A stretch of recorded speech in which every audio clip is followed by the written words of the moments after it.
Hi, everyone, and welcome to our webinar today. Before we get started, I'm going to walk you through some of the engagement features available on our webinar platform. We're live today, and we have a bunch of speakers with us who would love to engage with you. So I'm going to get us started, and if you could all go to that chat area right on the top right of your screen, go ahead and let us know where you're tuning in from. I'm going to do the same.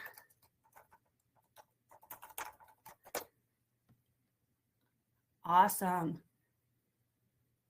Thank you all for joining us from all over, it looks like. So you could use this chat area to engage with other attendees.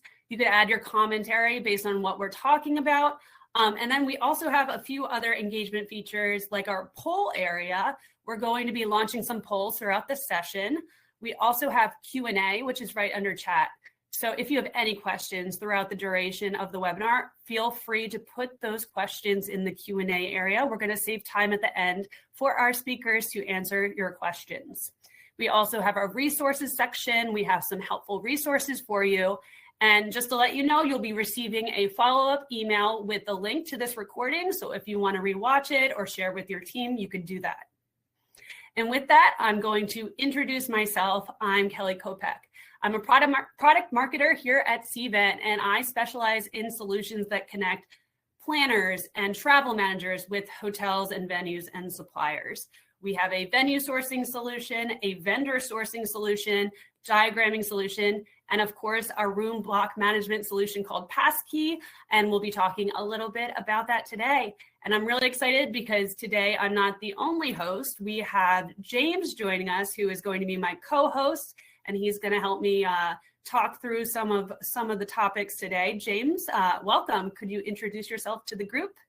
Thanks, Kelly. Great to see everyone here on the webinar today. I'm our Senior Principal Solutions Consultant here at Cvent for our Passkey product line, and I work with both planners and organizers of events, as well as hoteliers that use our Cvent Passkey tool. Prior to joining Cvent, I spent 15 years as a director of catering convention services at hotels as big as the Venetian Palazzo and as small as 300-key luxury and boutique hotels. So excited to share and engage with our audience today. Great to have you, James. I'm also going to bring on Kathy. Kathy, welcome to the webinar. Could you tell us a little bit about yourself? Yeah, hi, I am Kathy Rasmussen. I'm the Vice President of Housing and Event Technology for Conference Direct. We utilize Passkey for events from one hotel all the way up to over 200 hotels. So happy to be here today. Thanks, Kathy. And we also have Michelle joining us. Hi, Michelle. Hello. Hi, welcome. Hi. I am Michelle Hughes. I am the founder of Apex Events and former Vice President of Housing specializing in sports. Technology is critical in managing sports events, so I'm happy to be here and talking more about it. Happy to have you and really excited to get the varying the differences between the sports world and some of the corporate events. So thanks for joining. And finally, we have Monica joining us, last but not least. Hi, Monica, welcome. Could you tell us a little bit about yourself? Absolutely. Good morning. My name is Monica Gendrish. I work at the Marriott River Center and Riverwalk Hotels in San Antonio. I'm the group housing and billing manager. So we handle small blocks for 10 rooms up to 1,500 rooms for both of our properties. So happy to be here today. Awesome. So this is our expert panelist today, and we have so much experience. I know this is going to be an amazing conversation. And the focus of the conversation today, as you all probably have a little bit of insight into because you registered for this webinar and saw the description, but we're going to be talking about those more sophisticated events. And that's what we like to call tier 1 events at Cvent. And these events are really hosted by a wide range of organizations, and it's across all industries. And the events aim to increase adoption, brand awareness, thought leadership, and they really aim to help the company mark their space in the industry. Examples are user conferences, conventions, or trade shows exceeding 1,500 or more attendees. So they're very large events. They comprise of big budgets, many attendee types, dozens or even hundreds of sessions spanning multiple days and multiple tracks. So we're going to talk a little bit about those intricacies and how that translates into the room block management process. And because of the complexity, there's a lot of different aspects of the event planning process that have to happen. So that's what we're going to focus on today in the context of room block management. And I mentioned at the beginning, we're going to do some polls. So right now we're going to start our first poll. We have a mixed audience here today, different personas across event organizers and hoteliers. So I really want to get some more information from you. And there's a specific poll for event organizers. So we're wondering how many tier 1 events you manage. And then for hotels, how many tier 1 events do you support each year? So if you could go to the poll area and answer those questions, that would be great. It looks like most right now are at the 1 to 5 event range for event organizers. Great. Okay, looks like 1 to 5 event range for those event organizers. So hosting multiple tier 1 events is complex in itself. So I'm sure you'll get a lot about some of these strategies. And we're going to kick it off by talking about some of those early stage decisions that you have to make when you're creating a room block management strategy for a tier 1 event. And I'm going to start with Kathy and asking you a question about looking to past events to get started. Are you able to get some data from past events to know how many rooms and hotels to secure, or are the booking behaviors kind of varied based on, recent years? Yeah, that's a great question. Since COVID, you're really not able to look at history as so much has changed. But make sure that you use that as a gauge combined with your current booking patterns to really determine what your needs are. Post-COVID, we saw so many attendees wanting to come back to in-person, and really we saw a lot of extended stays. So we were dealing with a lot of different shoulder nights, but we're actually starting to see that, stabilize a little bit. Average length of stays are just kind of, reducing a bit. Because we're seeing some companies and exhibitors really not sending as many staff to the events due to budget constraints and things like that we're seeing. Some of the contracts that we're working with right now were contracts that were done coming back from COVID. So they were done kind of conservatively. So right now, really one of the trends we're seeing is a lot of the blocks are selling out. And when we need more rooms, they're just not to be had, or they're actually being had at a higher rate. So even though you need to kind of look at history a little bit, but more importantly, you need to look at where you are now and what you're forecasting going forward. Yeah, that makes a lot of sense. And hearing about some of those kind of budget constraints and that's causing new booking behaviors. I'm wondering, in sports, Michelle, have you seen any of the booking behaviors change recently that makes you adjust your strategy? Well, unlike corporate, sports rebounded a little more quickly post-COVID. So data from previous annual established events was somewhat reliable. So if you didn't have that, you would compare your similar events to same sport and, looking at national events as well as regional events with national needing those longer stays. So, but looking at booking behaviors, I would say that sports is always looking to use that technology as they're looking at different times. So that is the good news, that, technology is key in booking the rooms and making the blocks, because you have different sports doing these as a second job and things like that. So using technology is key to booking. Absolutely. And I want to touch a little bit on the contracting and negotiating, because I know that is a key topic, especially when we're talking about the collaboration between the event organizer and the hotel. So I want to hear from you, Kathy, on the event organizer side. What are the important factors when negotiating room blocks for specifically complex events? Yeah, complex events can be for really any tier event, right? But, when you talk about tier 1 events, that generally means, more hotels, citywide plus, more complex business rules and more attendee types. So really, when you're negotiating those room blocks, it's really important to keep all of that in mind and making sure that you have the right room types negotiated. Contract your bedding specific if your event calls for it. If you need a bunch of doubles, please work with your hotels during that negotiating process to make sure that you're contracting that. And then, of course, keeping comp policies and concessions in mind, as tier 1 events typically means more vendors and staff and more VIPs that's going to be coming to the event. Also, taking a look at your rates, making sure that you have combo rates across your hotel set with your tier 1 events, because you are going to have hotels from limited service to full service. So making sure that your rates are in line is going to be really important, especially to try to get those bookings in the block. Also, being in the operations world, we really like the consistent cutoff dates. It makes it easier for the attendee and the exhibitors and that management. And then outside of hotel contracts, really consider your cancellation penalties, making sure that you're doing cancellations at a time that you have an opportunity to be able to resell those rooms, such as like a rooming list deadline for exhibitors, but making sure that you're trying to change that booking behavior so that you can do that. And then also looking at incentives or perks for attendees to book in the block, as the goal is really to have them book in the block and not go elsewhere.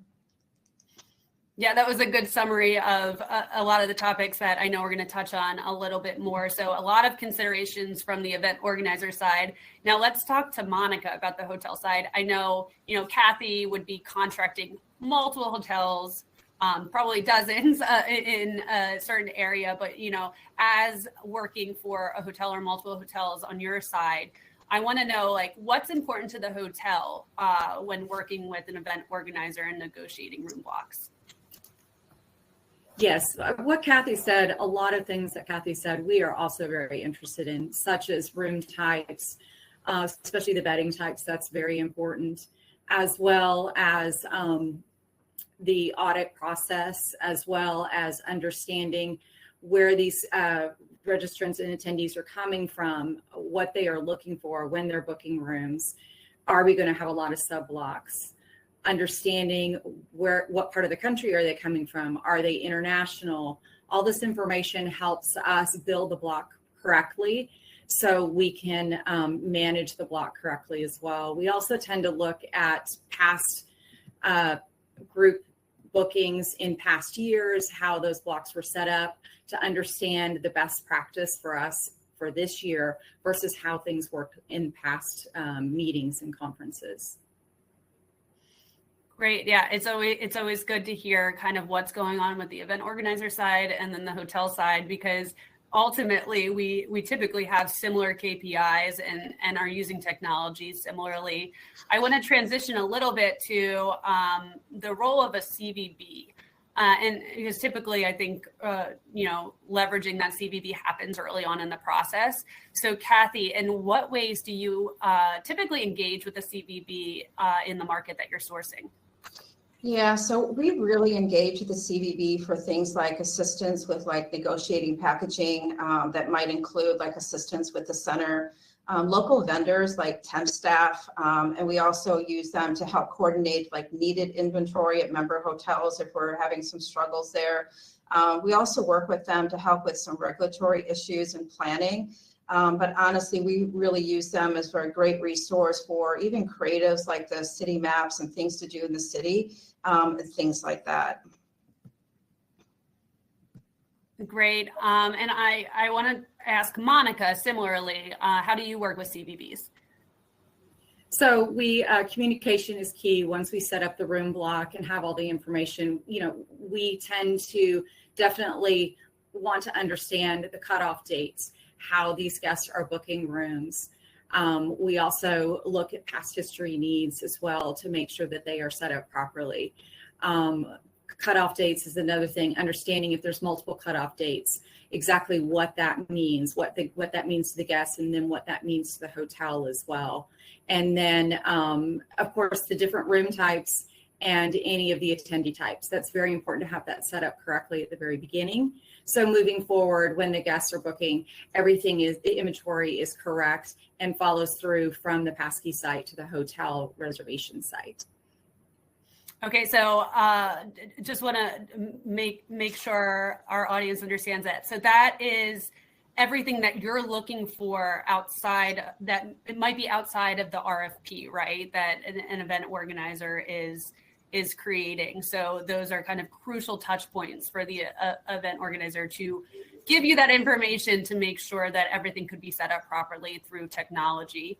And speaking of technology, Michelle, I want to know at what point you make a decision on housing technology, and then more importantly, how do you communicate that to the hotels that are helping you manage room blocks?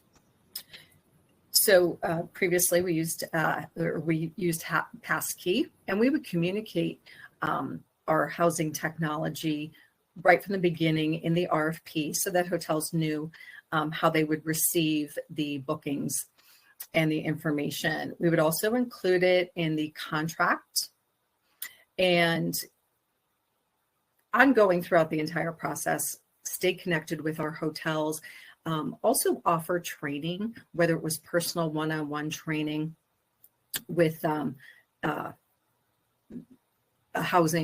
who's managing the event, or training videos that were available so that all of the technology that is available, say through Passkey, was such as downloading rooming lists and easily uploading confirmation numbers. All of that was available, and always keeping in continuous conversation and communication with our hotels. Obviously the larger hotels will have a group housing manager and manage those room blocks, but some of the limited service and smaller hotels need more support. So we would continuously communicate our housing technology, monitor how they were working with it, and support them to ensure success. Absolutely. And James kind of sees this, I feel like, in his day-to-day. So I'm going to get his opinion here and what he sees specifically with, Passkey customers, Cvent customers, working together from the event organizer side and the hotel side, and being aware of, how to use the technology. How important do you think that is, and what you've seen from your perspective? Yeah, I think as Michelle mentioned, communicating with the hotels early on in the process about the technology that you're planning on using to deliver that housing data is really a courteous thing to do. When hotels know that planners using Passkey, they know they can log in there the day that the program launches and start seeing things about how the planner has the blocks organized, how the sub blocks are configured, how the pickup's going. As a former hotelier, my revenue team was asking me all the time, James, you have this big event coming in the hotel. How is their pickup doing? And if you know that it's being managed in a particular technology, you can log into that technology at any time to see how well that block's doing, which gives hotel leadership such peace of mind that they're not overholding, they're not underholding, that they're prepared to receive that rooming list on the right day. Yeah, super important. So thank you for shedding some light on that. I'm going to walk us through our next poll. So go to the poll area, and I have a poll. Again, there's two. So make sure you look in the poll area to see which one's for you. Event organizers, do you have issues with attendees booking outside the block? And for hotels, what's your perception of why guests book outside the block? So go ahead, go into the poll area, check those polls out, answer which one is relevant to you. And I will give it a second to see some of these answers coming in. It looks like you all are responding, so thank you. So do you have issues with attendees booking outside the block? It looks like, yes, it's an issue with events of all sizes. So maybe size doesn't play a factor into it. It looks like large events is a factor. Some of you don't have issues, congratulations. And then hotels, what's your perception of why guests book outside? It looks like most popular answer, it's split right now. The block was too small or sells out. Better available rates through OTAs or other channels. Okay. So interesting. Thank you all for filling those out, and we can probably address a lot of that in our conversation. And I know there actually was a question on this topic from Amanda, so I think we'll be able to answer your question.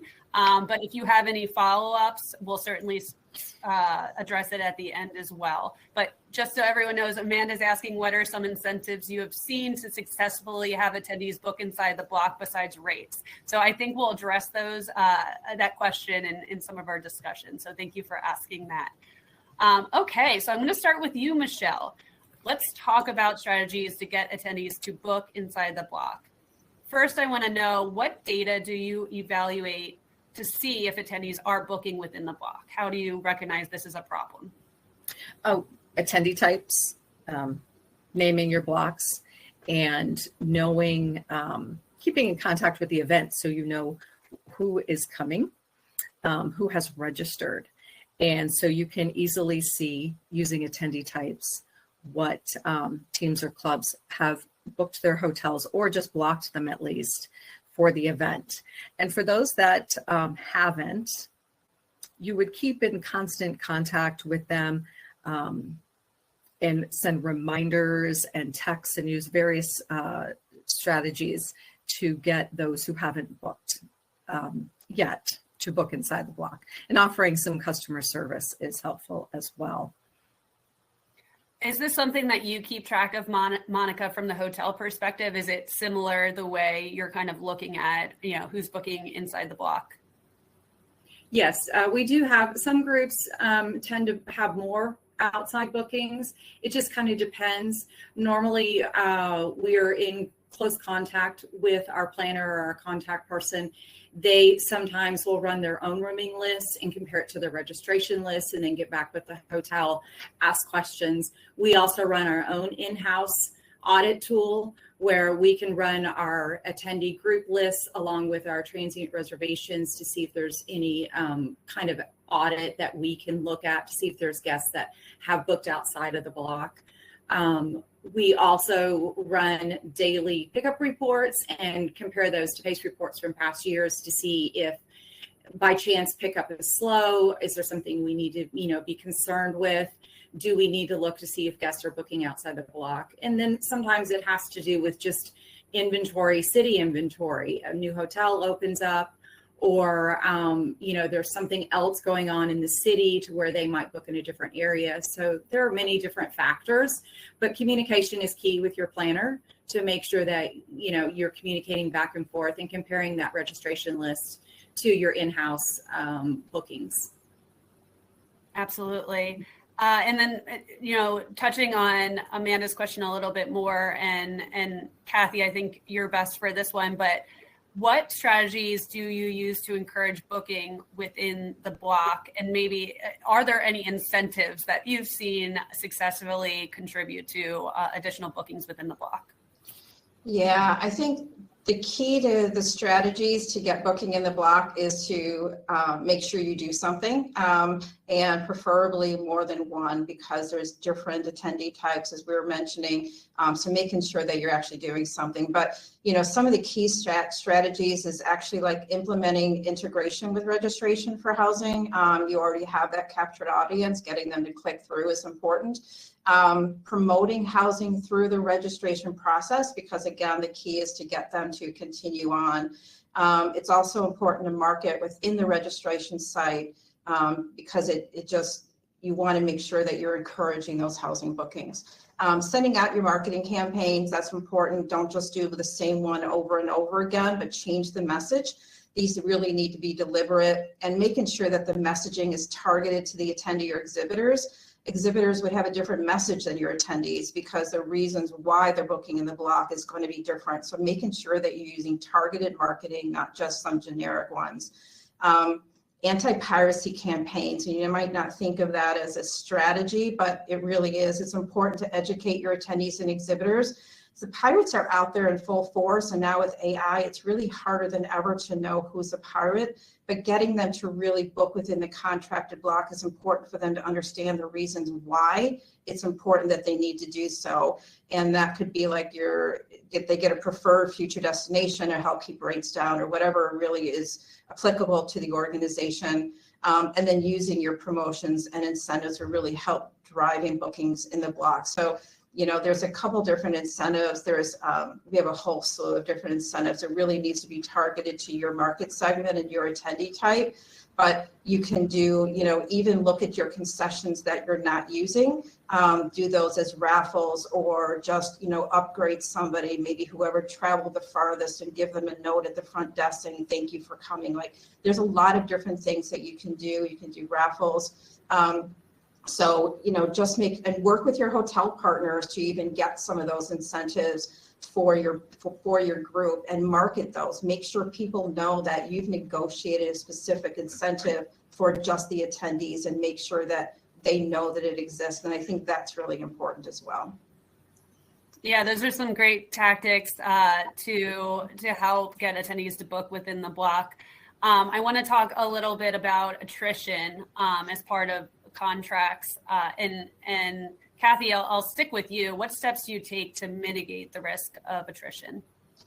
So attrition is really just reviewing any hotels that have attrition once booking has began, and just constantly evaluating is really crucial.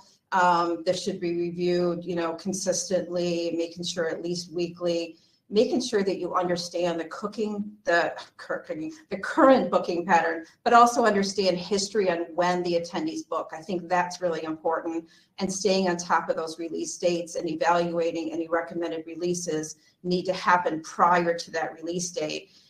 Making sure that you're being partners to the hotels, making sure that you're communicating to them and when the movement of inventory is happening, but using your targeted marketing, highlighting the hotel on the website, working with the hotel on incentives, and then those are just some of the steps you can take. But making sure that when attrition is being negotiated into your hotel contract, making sure that it's at a fair percentage and that it's cumulative for the contracted block, I think is really important.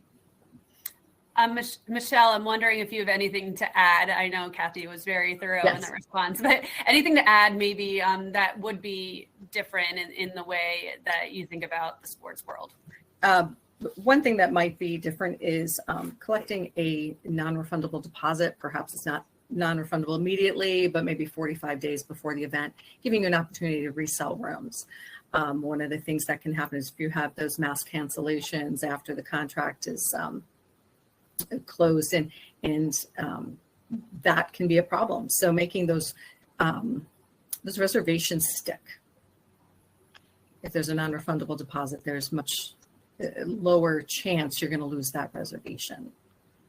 So Michelle or Kelly, one of the pieces that you mentioned earlier was how a lot of tier 1 events integrate registration and housing together. So you only really see the housing options after you register, or maybe pay for the event or confirm your attendance. How has integrating registration and housing as one holistic approach helped you drive the in-the-block pickup and managing your blocks better? I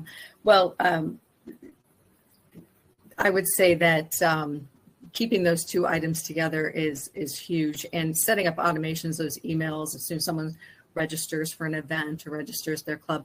But also on an event website, you're going to have access to housing in sports generally, that is. Yeah. Posted, maybe not in other events, but in sports. It's not unheard of to have the room block set up before the registration is made. So having it, posted on their website is helpful as well. And Kathy, what's your perspective on, the large citywide events that you do?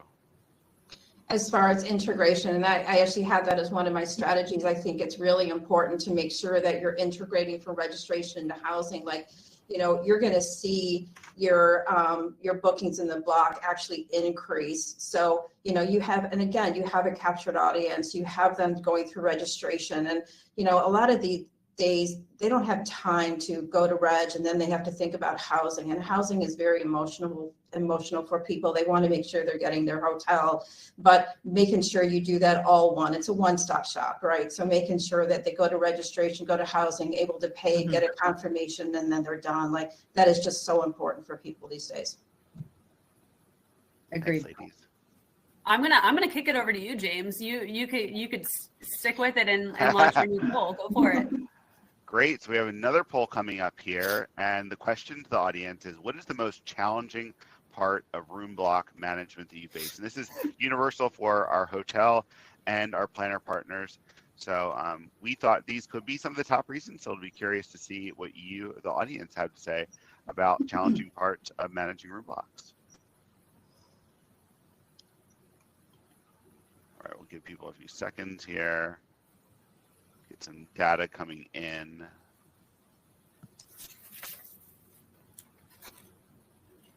Attendee experience seems to be the winner so far. Visibility is coming in hot as well.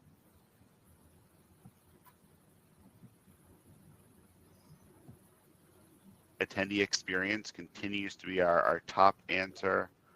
We'll give it another few minutes here to close. Collecting deposits and cancellation fees, absolutely. I think Michelle mentioned that earlier. Sometimes when you collect that deposit or cancellation fee, that can be a little bit of a dissuader for people to book, erroneously, or maybe book more rooms than they need to. Helps keep the blocks nice and neat and tidy. I've always seen that.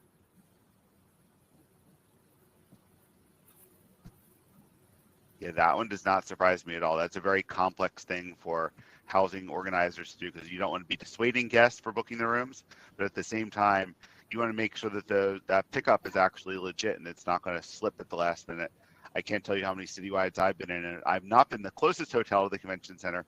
Monica at her property is very close to the convention center, but when you're not that close property, sometimes people will cancel the rooms at the last minute when they see that closer hotel open up. Guest experience is the winner so far, not by much, but this is awesome. So I think we can leave this poll open a little while longer while we move on to our next set of questions here. But technology's come up a lot with all of you so far and how you use technology. My first question to Kathy is, for these large events that you're doing, some of the hotels that you're working with may be familiar with the technology you're working with, in this case Passkey, and some may not. How do you work with a variety of hotels when they may or not be familiar with the technology that you're planning on using for the event? Yeah, it's interesting. We've actually been running into this quite a bit, especially as international events are coming back. So a lot of our international hotel partners are not licensed Passkey. So, we actually will send them out the Passkey guide as we begin the build process, just to make sure that the hotels know that even if they're not integrated with Passkey, they're still able to access their pickup reports, collect their rooming list data. We've also done some webinars with some of the hotels to walk through the process. We've heard from some of the hotels that their biggest concern is that they thought that if they access Passkey, they're going to be charged a fee. So really just reassuring them that they won't be charged anything is really the message that we need to kind of get through to them, and then also letting them know how to access. Yeah, very true, Kathy. It's a funny thing. I hear it all the time as well. But if the organizer owns a license, like Conference Direct owns a license, all the hotels get to use Passkey for free in those cases. But you mentioned licensed hotels earlier. What's the difference or the advantage of working with a hotel that has a Passkey license to you as an organizer? And why would someone see that as a benefit or an advantage working with one of your big citywide events?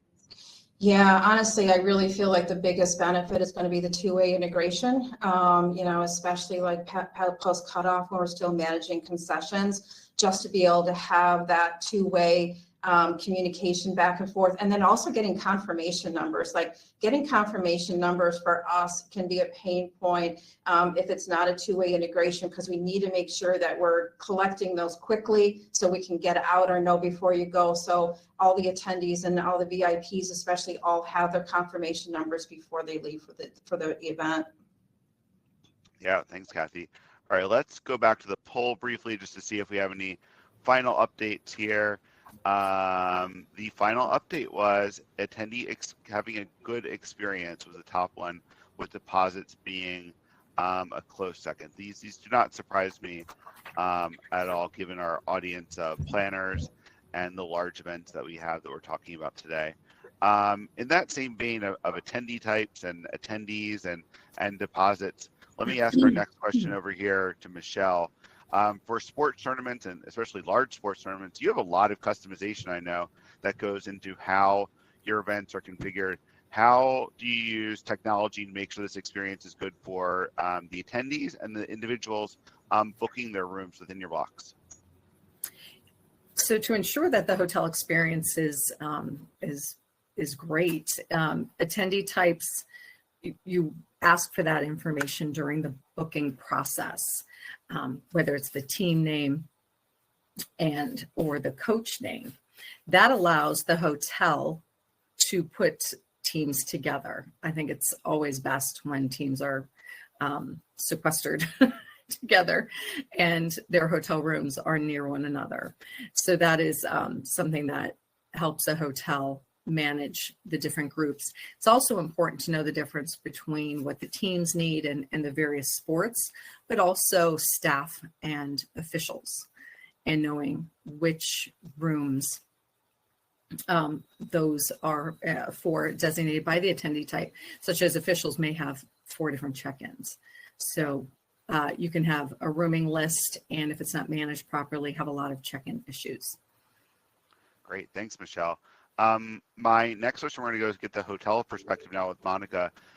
When you think about, planners that you work with that, may not use any technology and are sending you these big Excel spreadsheets, and when planners use a technology platform, how does that change your workflow and relationship with the planner when you get these rooming lists and they have, VIPs and staffs and various teams and things like Michelle mentioned, like officials and things like that? How does using technology make that process better, easier, faster for you as the hotelier? Yeah, well, it gives some of the control into, of course, the planner. They are able to upload their rooming lists on their own. They are also able to pull any type of pickup reports, attendee reservation lists. They can see the confirmation numbers. They have a lot of access as long as they understand how to use the planner dashboard, which we make sure that they're comfortable with using the planner dashboard. They're able to pull up all this information at a click of a button instead of having to email us asking for specific reports. So that's really helped the planner definitely pull that information out right away. It also helps such as the sub blocks.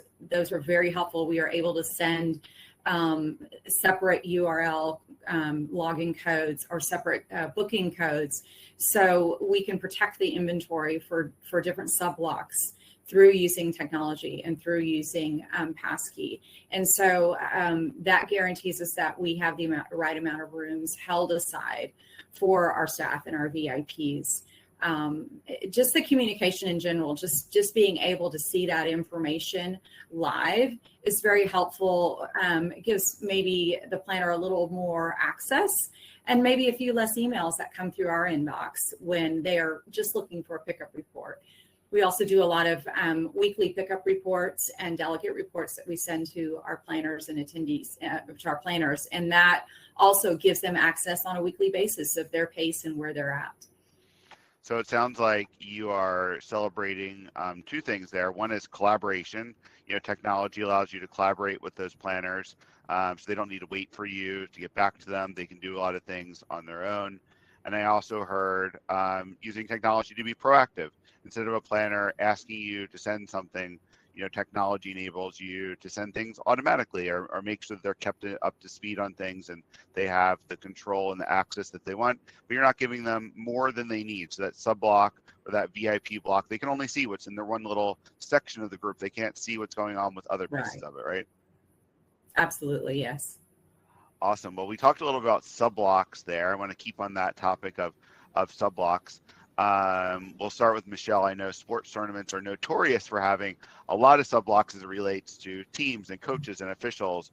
How do you use technology to make managing and building and organizing sub blocks easier and more efficient for you? So in the early part of the booking process, public block requests and using auto block and having those programmed to be easy to use, but also that they would get access to their rooms immediately, specifically on auto block, so they can begin booking.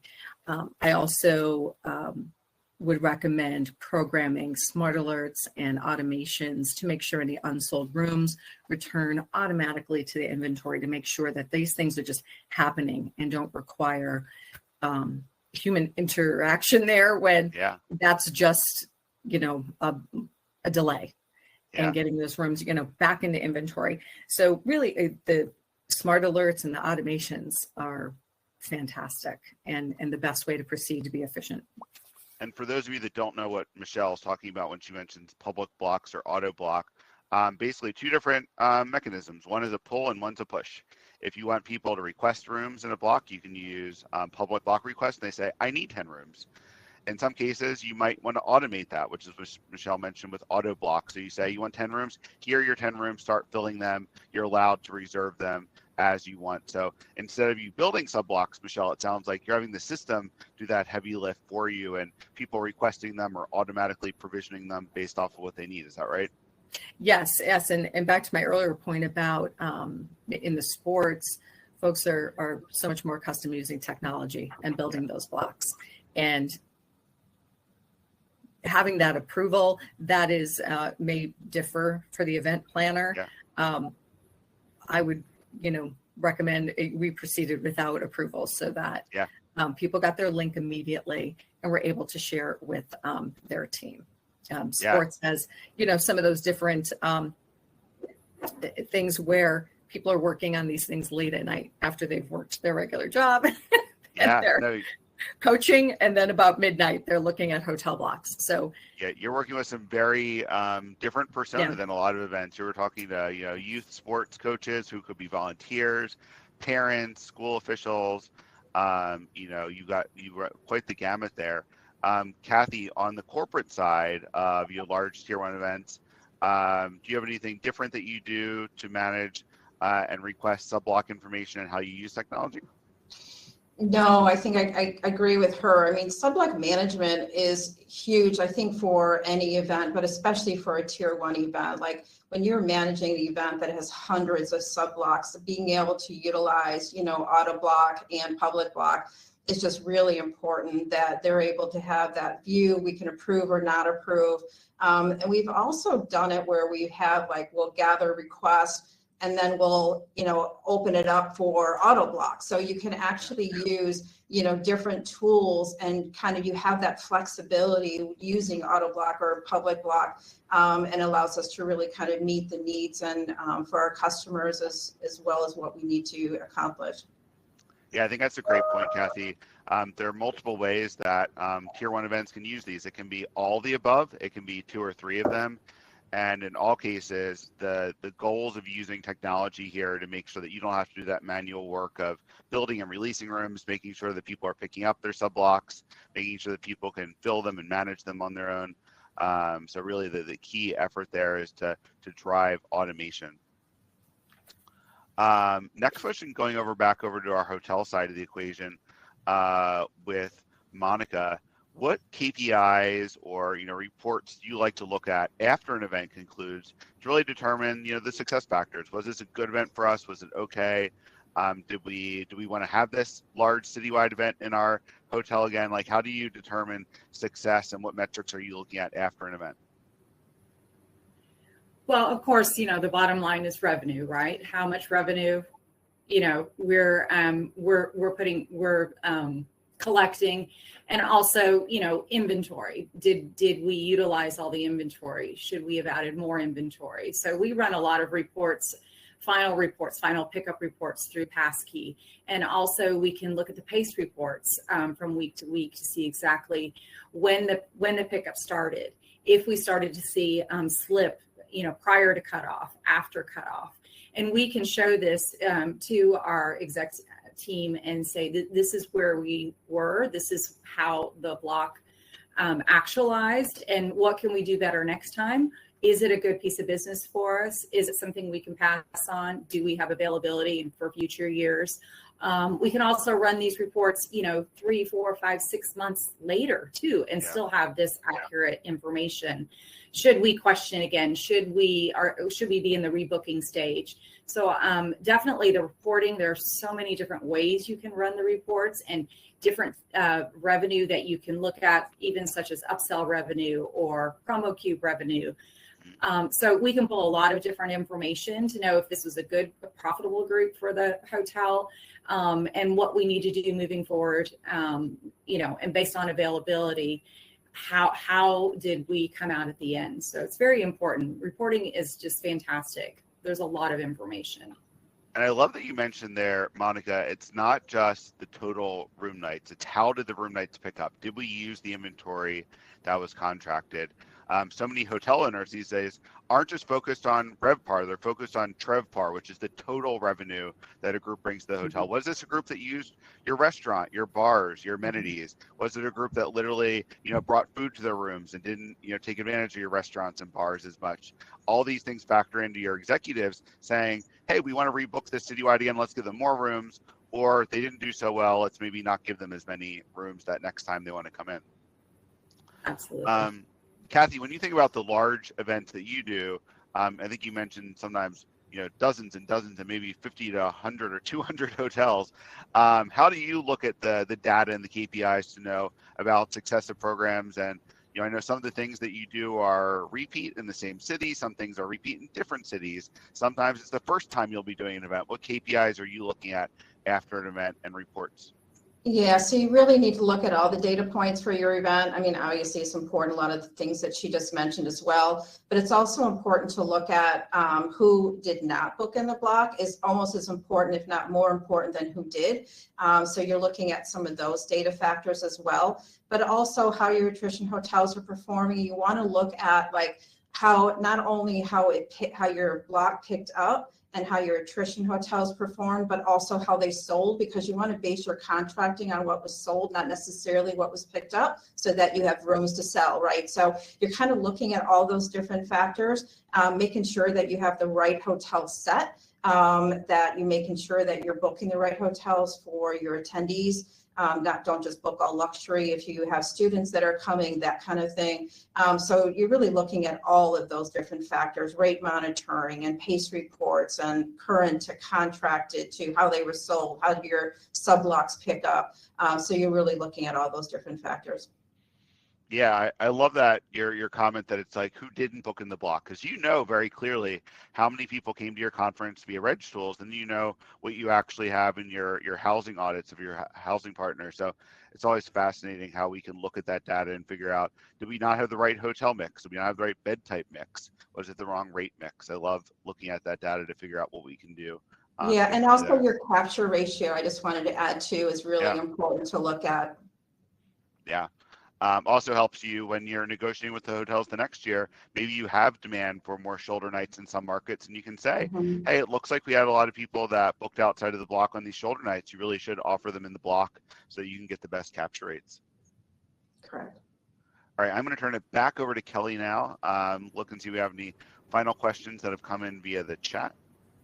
Yeah, absolutely. Before we get into questions, though, I want to thank this panel. I know I learned a lot about this topic that I didn't know, and I'm sure our audience got a lot of actionable takeaways.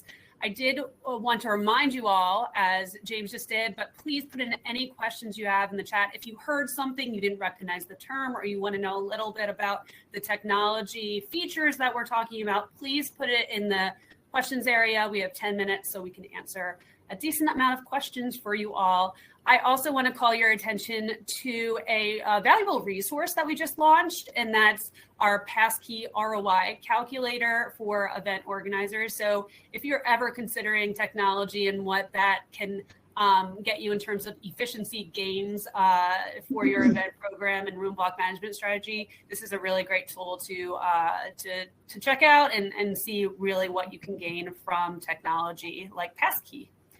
Okay, and then one more thing before the questions. We have an Amazon gift card offer. You're going to see that pop up at the bottom. You can sign up to complete a demo with us, and there's that button. And you click it, fill out the form, and get a demo with us, and you would earn a $100 Amazon gift card to any recipient outside of the US. The gift card can be converted from $100 USD to another currency as well. So please fill that out if you're interested. Awesome. So now it is time for Q&A. And remember, you can upvote these questions if you want to hear one of them get answered. First, I'm going to start at the top of my screen. How do you justify the cost of technology to help you manage Roombox? And I feel like this could go to anyone on the panel. So I don't know if anyone wants to jump in about maybe a real use case of how you justified the cost of technology to help you justify the purchase of it to your stakeholders. So feel free to jump in. I think customer experience is the most important. Your customers are just experiencing a very easy way to make a reservation, and it's instant.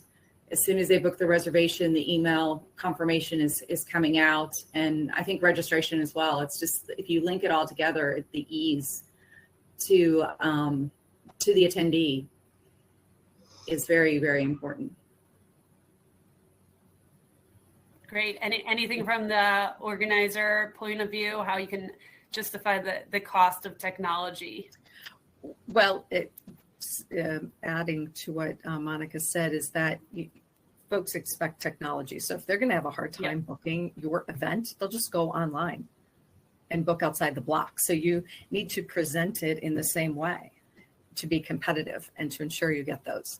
And from a event side, I mean, you have all of the information. You can't operate an event without knowing all of the facts. So if you're the one buying the license, it's kind of a no-brainer, really. Technology is required, but it is the only way, really, I think, to get those reservations. Okay, I'm going to move on to the next question. This attendee says, I've only ever worked with hotels that have Passkey, so they want to understand what benefits does having your own Passkey license give you. I know that both Kathy and Michelle have their own license, and certainly James, you can speak to those benefits. So do you want to start, James, in terms of what benefits an event organizer has having their own license versus solely working through the hotel license? Sure. So in cases like a single property event, like you're planning your event at the Marriott River Center or Riverwalk, a hotel license allows you to book rooms directly with that one individual hotel. When you want to plan larger, more complex tier 1 events, like we're talking about today, you need a housing tool that allows you to book rooms at a variety of hotels. Some of these hotels may have a Passkey license, like the Marriott River Center Riverwalk, or they may not. So having a Passkey license as a planner allows you to do that above property, multi-property event that you may be really looking to capitalize on multiple room blocks, and you want to have the same experience. So I know Michelle would bring her events all over the country. Well, if you want to bring your events all over the country, you don't want to have one experience in one hotel or one city and another experience in another hotel or city.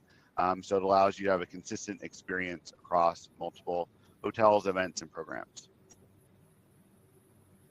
Awesome. Thank you, James. And I'm going to read the next one. There was a lot of discussion about integration between registration platforms and your housing technology. What specific options are out there for this, both in the sports world and elsewhere, both the mention of one-stop shop and other ways? James, I think you can answer what exactly we're talking about in terms of the integration between registration and Passkey. Yeah, so I'll turn it over to one of the planners here to give more details, but there are integrations between registration tools and tools like Passkey. So if you have a registration tool out there, Passkey does connect to over 100 different registration tools in the marketplace. So we have a lot of flexibility with connecting registration tools to housing. Of course, Cvent has our own registration tool, which also connects, and it's probably the easiest one-stop shop of them all. But I'll let Kathy or Michelle answer the benefits of connecting a registration tool to Passkey specifically and how that helps them in that one-stop shop. You can go ahead, Kathy. No, okay. So how we do it is that, you're able to kind of again, like I said, one-stop shop, you have a captured audience, but to go strictly from registration right into housing, but we also utilize it to help drive them into specific blocks. So you can have your exhibitors go into an exhibitor, free cell block or whatever the case might be. You might have students that are going into a student block. So to really help drive going into specific subsets of inventory as well as having that, again, capture going for registration and then being able to click right into housing is really important. And through that URL, we are able to kind of like, again, drive them into specific subsets of inventory. For sports, if the registration tool does not specifically integrate perhaps with housing, you can have the registration response include all of the housing information. That would be another way you can do it. Great points. Great, thank you. And the next question, Diana, she joined late. That's okay, Diana, that's fine. Happy you made it. So apologize if this was covered. I'm a current Cvent planner client. Is Passkey included or is there an additional cost? James, you want to take that one? Because we could talk about the benefits of working with a hotel that has Passkey and that's covered, and then obviously having your own license. Yeah, so using Passkey at a hotel. So if you were to work, say, with Monica, then using Passkey would be free. The hotel there pays for the Passkey license. So when you tap into a hotel's license, that is completely free to you as the planner. If you are planning a citywide event or you want to plan a multi-property event and you want to have your own license, that is a subscription that you as a planner would buy through Cvent, and your fee would be based partially off of how many room nights or reservations you actually needed it for. So smaller events have a smaller fee, larger events have a larger fee. So we would scope that out for you with your account manager here at Cvent based off the needs of your program. And Diana, I don't know if you're responsible for venue sourcing or use the Cvent supplier network, but we have a feature in that tool. When you're looking for venues, you can click a filter called Passkey enabled to only see hotels that have Passkey. So if you are working on a less complex event, but you would benefit from the technology, it's always good to look for hotels that have Passkey and can offer those benefits to you as the planner. All right, we have a minute. If there's another question, I know we answered the question about incentives for booking inside the block, so I don't want to cover that one again. So I'll give it a second for any more questions to come in.